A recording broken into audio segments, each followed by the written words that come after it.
स्वागत है आपका हॉर्नबिल टीवी भारत में। मैं हूं आपकी एंकर के खजानिया सुनो। ये देखते हैं आज की बड़ी खबर। महाकुंभ का तीसरा और अंतिम अमृत स्नान बसंत पंचमी को गंगा, यमुना और अदृश्य सरस्वती के संगम पर हुआ था। भक्तों ने मध्यारती के बाद त्रिवेणी संगम में स्नान करना शुरू किया और सुबह 4 बजे तक भीड़ बढ़ गई। भीड़ भरने की खबर आई और सुबह 6:30 बजे हेलीकॉप्टर्स ने भक्तों पर फूलों की वर्षा की और जूना अखाड़ा के अमृत स्नान के दौरान अमृत वर्षा हुई। कहाँ से आए आप? दिल्ली से आए। कैसा लगा प्रयागराज में? बहुत अच्छा लगा। बसंत पंचमी का तीसरा शाही स्नान है, आप लोग ने स्नान करा संगम में? हाँ, सुबह भी करा और अभी भी जा रहा हूँ। अभी फिर जा रहे हैं स्नान करने। इसके बाद दर्शन किए, हनुमान जी लेटे हुए, हनुमान जी बाबाओं का आशीर्वाद लिया? वो नहीं हो पाया, अभी जाएंगे, करेंगे। अभी बंद है आज भीड़ के कारण। तो कैसा लग रहा है आकर? पहली बार आप आए हैं दिल्ली से? हाँ, पहले भी आए 2013 में और ये दोबारा आया। 2013 के बाद जो 2025 में महाकुंभ लगा, ये महाकुंभ कैसा लगा? ये भी अच्छा था, ये भी बहुत अच्छा। 13 तकर बाद 19 तकर बाद जिस भव्यता और दिव्यता का डिजिटल महाकुंभ जिसने लाखों को एकजुट किया, पूरे विश्व ने गवाह बनाई। ये भारतीय संस्कृति के मूल मूल्यों और वसुधैव कुटुंबकम के सिद्धांत को दर्शाता है। ये विचार डॉक्टर दिलीप अग्निहोत्री, उत्तर प्रदेश के राज्य सूचना आयुक्त ने हॉर्नबिल टीवी के साथ बातचीत में साझा किए।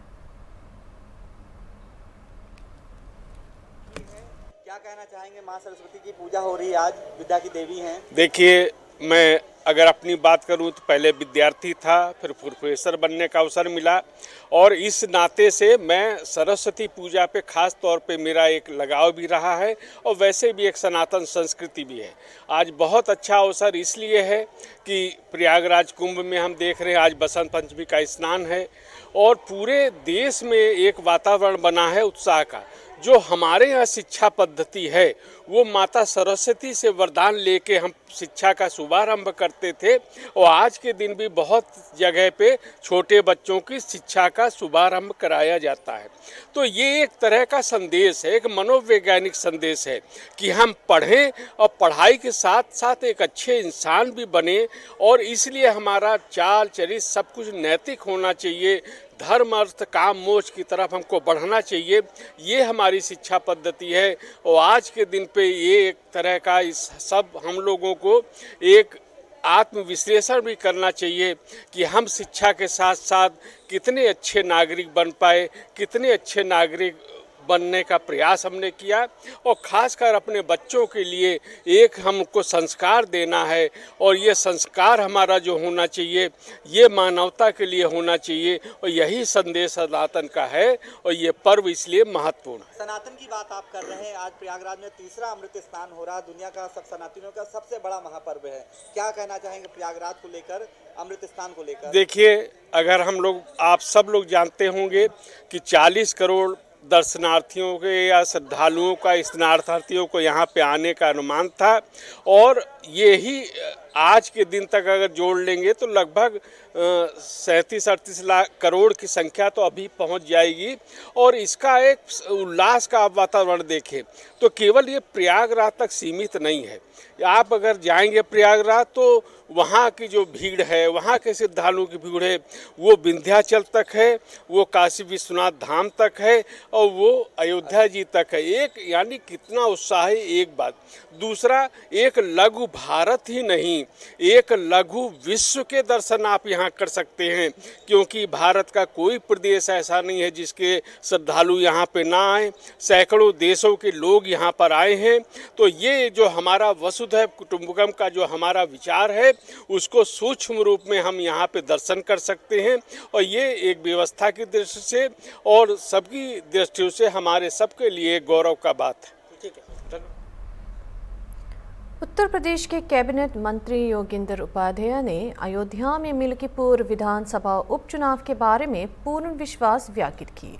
उन्होंने कहा कि विपक्ष की झूठी कटाई बेनकाब हो गई।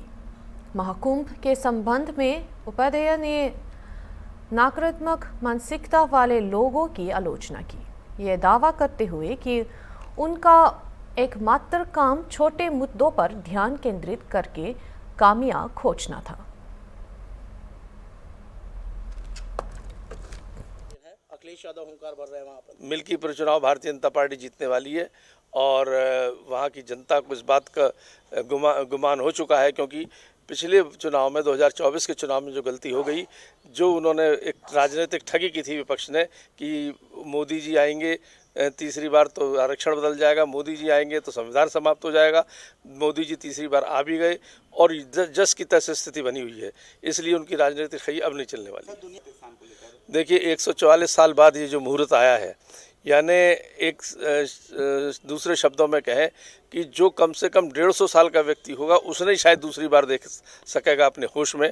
तो ऐसे आयोजन में और विश्व का सबसे बड़ा समागम, उसमें छिद्रान्वेषण करना, उसमें मैग्नीफाइंग ग्लास लगाकर कोई ढूंढना, ये निंदनीय है। इतना बड़ा काम हो रहा है, पूरा शासन प्रशासन और सरकार उसमें जुटी हुई है। माननीय मुख्यमंत्री जी स्वयं इसकी मॉनिटरिंग कर रहे हैं और विश्व के सबसे बड़े धर्म का सबसे बड़ा आयोजन, सबसे बड़ा समागम एक विलक्षण है। लोग दुनिया उसको आश्चर्य से देख रही है और हमारे यहाँ पर क्षुद्र राजनीतिक व्यक्ति उसमें छिद्रान्वेषण कर रहे हैं। सर, मिल्कीपुर चुनाव को लेकर के अवधेश प्रसाद जी बहुत रोना कर रहे हैं, रो रहे थे, कल फूट कर रहे हैं और कह रहे संसद में मैं इस्तीफा दे दूंगा। वो नाटक करते रहे, जनता उनके नाटकों में नहीं आने वाली। बालिया यूपी में व्यापारियों ने अधिकारियों के खिलाफ विरोध प्रदर्शन किया, जब एक सेवाई व्यापारी और एक खाद्य सुरक्षा अधिकारी के बीच भ्रष्टाचार और हमले का मामला व्यापारी के खिलाफ दर्ज किया गया। बालिया पुलिस द्वारा दर्ज किया गया एक तरफा मामला व्यापारियों में व्यापक गुस्सा पैदा कर गया। परिणाम स्वरूप बाजार बंद कर दिया गया और व्यापारियों ने भाजपा नेताओं के साथ मिलकर विरोध प्रदर्शन किया।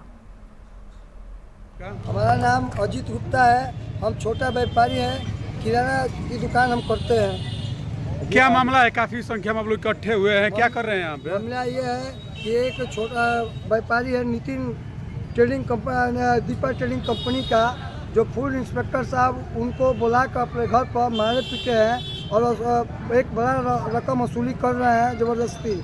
इसके खिलाफ हम लोगों ने ये धरना प्रदर्शन, व्यापारी सभी दुकानें बंद कर धरना प्रदर्शन किए और आह्वान कर रहे हैं कि जब तक फूड इंस्पेक्टर साहब का बलिया से ट्रांसफ़र नहीं होगा तब तक हम चैन से नहीं सोएंगे। ये बताइए, जो पैसा लेने की बात कर रहे हैं, पैसा लेने का रिकॉर्ड आपके पास है?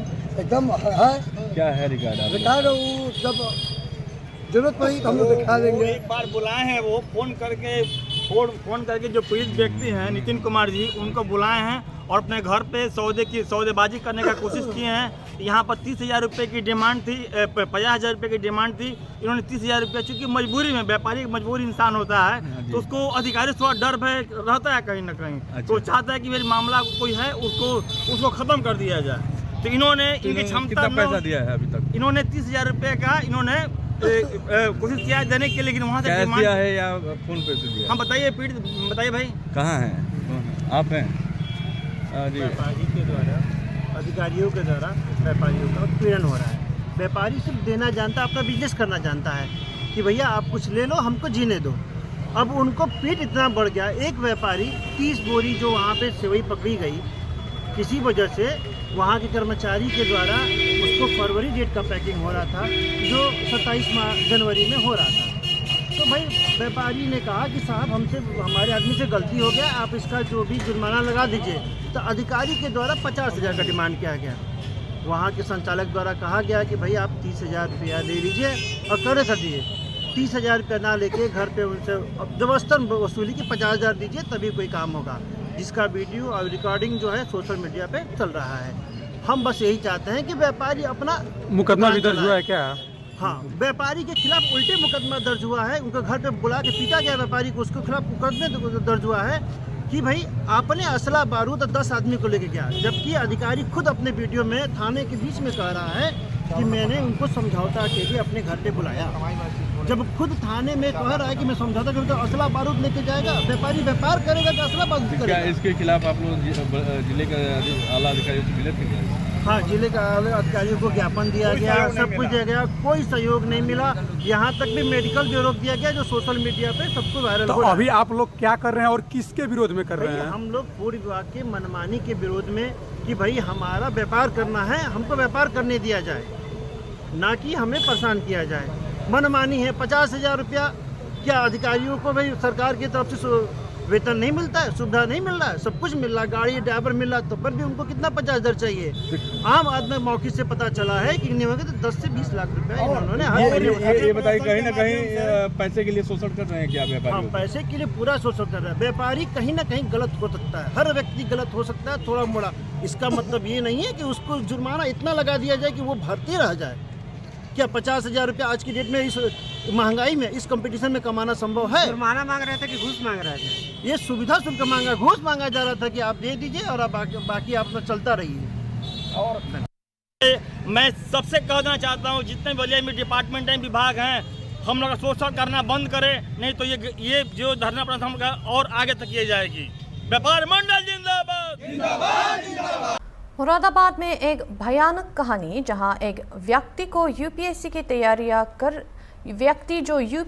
तैयारियां कर रहा था, उसको मारा गया। यह घटना मुरादाबाद के दिलारी पुलिस स्टेशन क्षेत्र में हुई। प्रेमिका के परिवार ने युवा व्यक्ति को यूपीएससी की तैयारियां करते समय पीट पिटाकर मार डाला।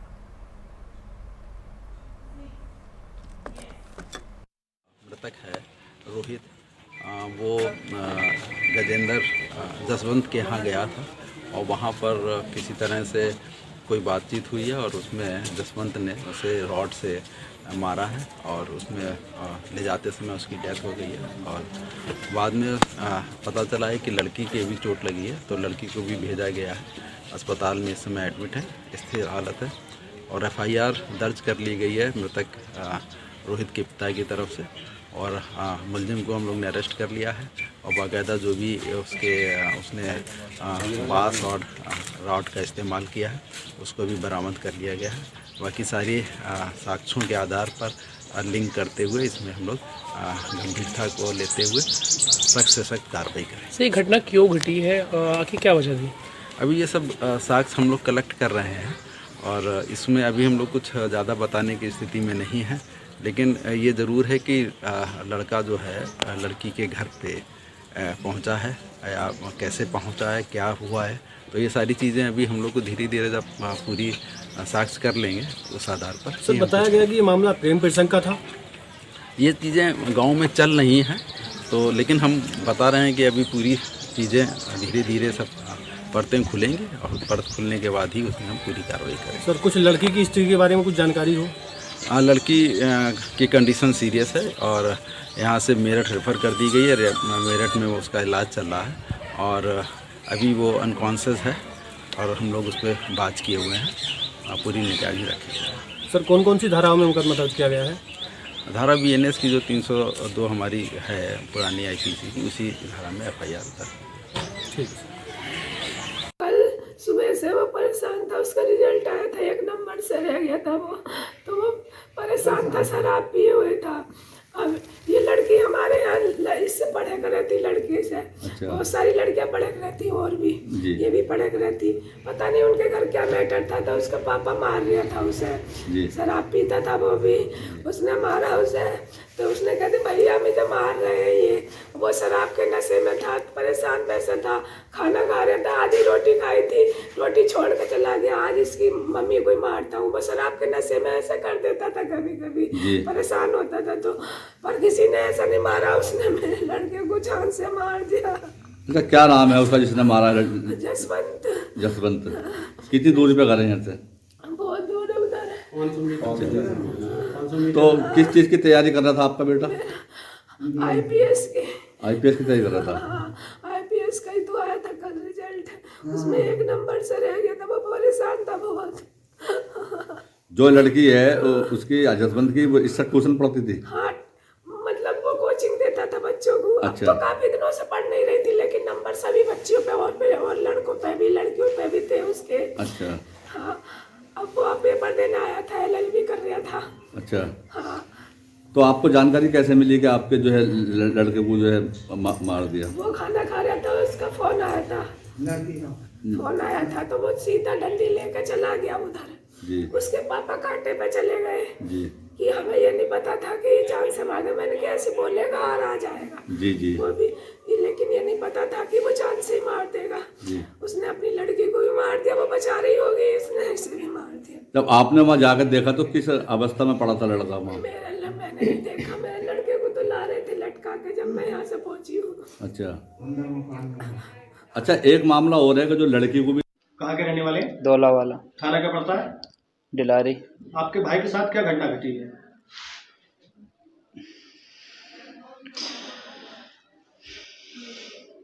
बताएं, थोड़ा बताएं।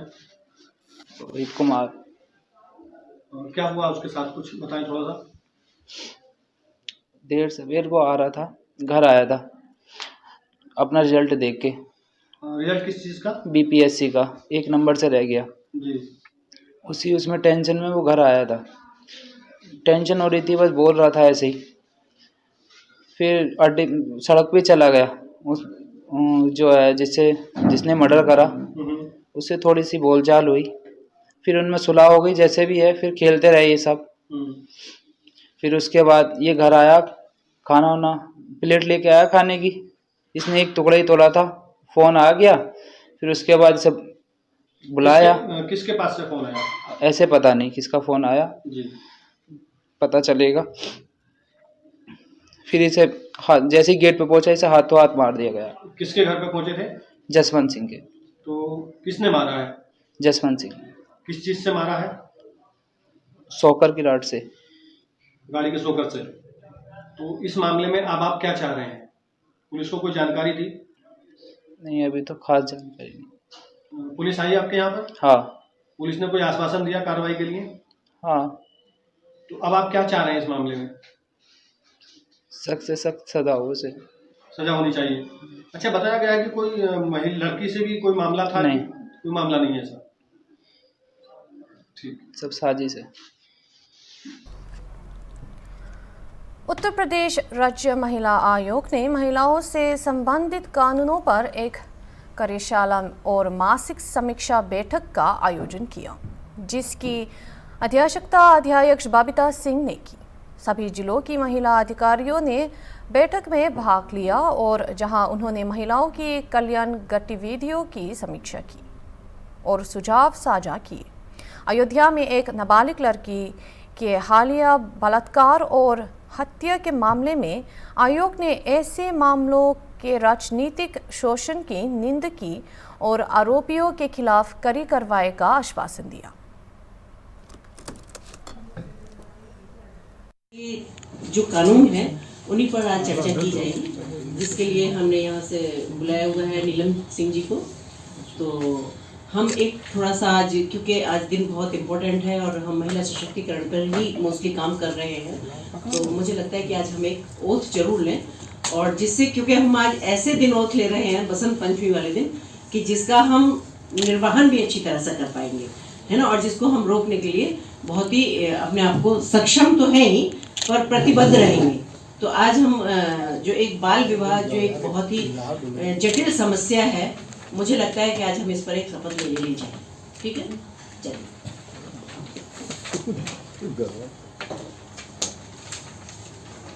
जैसा हम सब जानते हैं कि बाल विवाह एक सामाजिक बुराई है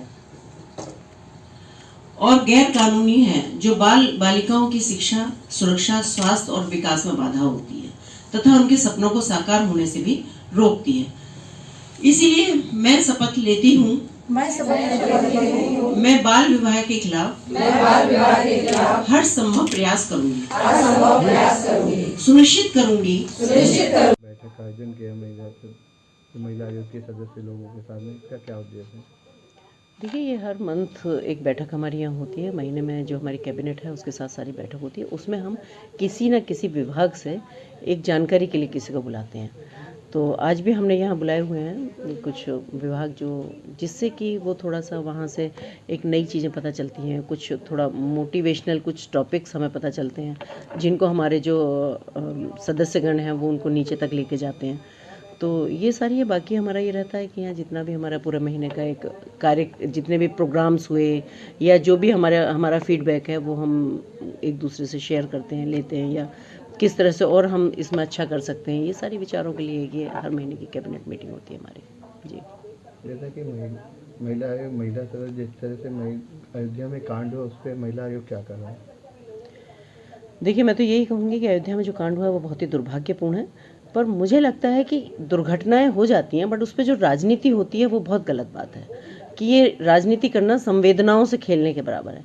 बाकी तो अगर उत्तर प्रदेश की बात मैं करूं तो घटनाएं हो रही हैं, मैं ये नहीं कह रही कि नहीं होती, लेकिन उनका निस्तारण भी किया जाता है कि अगर दोषी हैं तो उनको भी सज़ा मिलती है। लेकिन आप थोड़ा सा टाइम तो देंगे ना, ऐसा थोड़ी है कि वहाँ के सांसद हैं वो रो रहे हैं और फालतू की चीज़ें कर रहे हैं, तो ये सब बेकार की चीज़ें हैं, इन चीज़ों से कुछ नहीं होता। सिर्फ ये तरीके से कि जांच हो रही है, वहाँ जो दोषी होगा उन्हें 100% उनको सज़ा मिलेगी। और बाकी हम कह सकते हैं कि आज उत्तर प्रदेश सरकार मुख्यमंत्री माननीय योगी आदित्यनाथ जी पर पूरा विश्वास जनता कर रही है, और क्योंकि वो उनके विश्वास पर खरे उतर रहे हैं, तो मुझे लगता है कि अयोध्या में ये हुआ है बहुत ही दुर्भाग्यपूर्ण है। मेरी उस परिवार के साथ बहुत संवेदनाएं हैं, लेकिन ये भी निश्चित है कि वहाँ इसकी तुरंत इसको मिलेगी, इसकी जो भी रिपोर्ट वहाँ से आएगी वो सारी जानकारी आप लोगों के माध्यम से भी आएगी और सब आएगी, और निश्चित रूप से दोषी जो भी हैं वो पकड़े जाएंगे। उत्तर प्रदेश में राजनीतिक तनाव तब बढ़ गया जब अयोध्या में 22 वर्षीय दलित महिला का शव मिला। यूपी राज्य महिला आयोग की प्रियंका मौर्य ने अपराधियों के खिलाफ कड़ी कार्रवाई का वादा किया। उन्होंने समाजवादी पार्टी के सांसद अवधेश प्रसाद के भावनात्मक इस्तीफा की धमकी को एक नाटक बताया और पुलिस ने प्रमुख संदिग्धों को हिरासत में लिया और मामले में मजबूत सबूत इकट्ठे किए हैं। देश महिला आयोग की मेंबर प्रियंका मौर्य जी हमारे साथ, हम उनसे बात करें। मैम, कल अयोध्या में घटना घटी थी, आप खुद वहां मौके पे गई थी। पहले प्राथमिक तौर पे आपने वहां क्या देखा? क्या वाकई में जो दरिंदे थे कौन लोग थे? क्या वहाँ पे कहीं कुछ तो पता चला होगा? 3 लोगों का नाम इसमें आया है और दोषियों को बख्शा नहीं जाएगा, कठोर से कठोर कार्यवाही होगी, एग्जाम्पल सेट किया जाएगा और जिन लोगों ने ऐसी हैवानियत की है उनकी रूह कांप जाएगी, ऐसा एग्जाम्पल सेट किया जाएगा। उत्तर प्रदेश में माननीय योगी आदित्यनाथ की सरकार है, छूटेगा कोई नहीं, चाहे वो सांसद हो चाहे वो आम आदमी हो, सबको सजा मिलेगी। अभी आपने देखा होगा सीतापुर की भी जो घटना थी, सांसद ने महिला को 4 साल से उत्पीड़न का शिकार बनाया, राजनीति में आगे बढ़ाने के उपदेश थे। तो ये सब चीज़ें झूठ वूठ चलेगा नहीं। अब राज्य महिला आयोग एक्टिव है, शासन प्रशासन एक्टिव है, न्याय मिलेगा, दोषियों को सजा होगी। अयोध्या प्रसाद रो रहे हैं और मोहित खान वाली जब घटना हुई थी तब वहाँ उस समय नहीं आए थे, अब वो रो रहे हैं और कह रहे हैं कि हम इस्तीफा दे देंगे। क्या वाकई में वो दलित प्रेम दिखा रहे हैं कि ये सियासी ये है? मोहित खान उनका खास था ना, तो उसको बचाने में लगे हुए थे, तब उनको नहीं दिखा कि वो बच्ची के साथ गलत हुआ है, उसके लिए आवाज़ उठाना चाहिए। तब तो उसके साथ खड़े थे, उस टाइम भी वो सांसद थे और वो आज भी सांसद हैं। आज वो कह रहे हैं इस्तीफा दे देंगे, और इनको इस्तीफा दे देना चाहिए, क्षेत्र तो इन्हीं का है। और आज इस बच्ची के सामने नाटक खूब फंसा रहे हैं, ये फपक फपक के रो रहे हैं, आंसू एक नहीं गिर रहा है, घड़ियाली आंसू दिखा रहे। ऑफ कोर्स ये सियासी सिर्फ स्टंट है और कुछ नहीं है, क्योंकि बेटा इनका चुनाव में खड़ा है। इनके रोने से, ये नौटंकी करने से हो जाएगा, वोट जाएगा। जनता बहुत समझदार है, जनता ने समझ लिया है कि झूठ बोल करके इन्होंने बोला कि संविधान खतरे में पड़ जाएगा, ये सब नाटक ज़्यादा दिन तक नहीं चलने वाला। झूठ सबके सामने, जो भ्रम फैलाया था वो भ्रम टूट रहा है, बिल्कुल टूट रहा है और मिल्कीपुर में कमल खिलेगा। इनकी नौटंकी से कोई फायदा नहीं मिलने वाला इनको। देखिए, ऐसे मुद्दों पे तो राजनीति करनी नहीं चाहिए, शर्म आनी चाहिए समाजवादी पार्टी के अवधेश जी को, क्योंकि वो इस मुद्दे पे राजनीति कर रहे हैं जिसमें वो बच्ची मारी गई, उसका घर परिवार पीड़ित है, इसमें भी सियासी स्टंट, इसमें भी राजनीति। तो इन लोगों को तो तकलीफ नहीं है, किसी के लिए कोई दर्द नहीं है, ये जनता को समझना पड़ेगा कि ये लोग किसी के नहीं हैं। देखिए, जो अयोध्या में घटना घटी है, जो भी दोषी है वो बख्शा नहीं जाएगा। रही बात अगर इसमें मिल्कीपुर चुनाव को लेकर, तो साफ कहना है कि जो मिल्कीपुर चुनाव है, जो विपक्ष ने जो भ्रम फैलाया था वो भ्रम टूट गया है और मिल्कीपुर चुनाव में कमल खिलेगा। वीडियो जर्नलिस्ट विजय के साथ अनूप चौधरी, हॉर्नबिल टीवी, लखनऊ। अभी के लिए इतना ही। दूसरे खबरों के लिए देखते रहिए हॉर्नबिल टीवी।